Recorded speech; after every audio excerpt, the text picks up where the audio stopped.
मनसर येथे महाविकास आघाडीचे उमेदवार देवदत्त निकम यांच्या प्रचारार्थ देशाचे नेते शरद पवार यांची सभा पार पडली।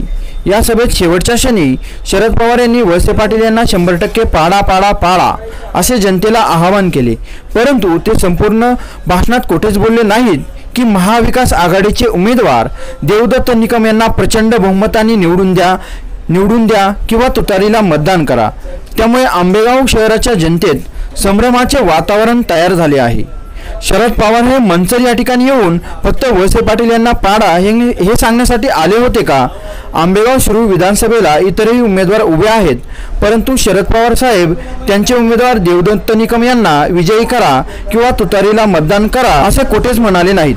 त्यामुळे जनतेने आता कोणाच्या पाठीमागे उभे राहायचे ही संभ्रमाची स्थिती निर्माण झाली आहे। याबाबत काय म्हणाला युवक, प्रत्यक्ष पहा।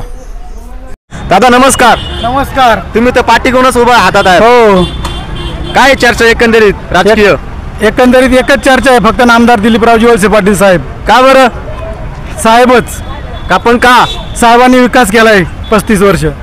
कोणता विकास केलाय? भरपूर केलाय, सांगण्यासारखं असे हेच नाही, राहिलंच नाही या ठिकाणी। मग दिलीपराव तुम्ही म्हणताय 35 वर्ष दिलीपराव वळसे पाटील यांनी विकास केलाय, मग स्थानिक कार्यकर्ते दिलीपराव वळसे पाटील यांना विरोध का करतात? कोण करते? नाव सांगा त्यांचं। अशी चर्चा आहे। विरोध होतोय स्थानिक पातळीवर। नाही, चर्चा कोणी करीत नाही। सांगाल तुम्ही? चर्चा कोणीच करीत नाही, सामान्य जनता कोणीच चर्चा करीत नाही। विरोधक चर्चा करीत असतील, त्यांना कुठल्या तरी का इच्छा प्रबळ झाल्या असतील त्यांच्या, त्याच्यामुळे ते विरोध करत असतील। या ठिकाणी काल जे 2 दिवसापूर्वी जे देशाचे नेते शरदचंद्रजी पवार साहेबांची जी मनसरला सभा झाली, त्यावेळेस पवार साहेब यांनी दिलीपराव वळसे पाटील यांना पाडा पाडा असा शब्द उल्लेख केला, त्याबद्दल काय सांगशाल? नाही, पाडा म्हणले असतील, पण त्यांनी सांगितलं नाही का तुतारीला मतदान करा, असं त्यांनी पण सांगितलेलं नाही। त्याच्यामुळे नामदार दिलीपराव वळसे पाटील साहेब लाखाच्या मताधिक्याने निवडून येतील।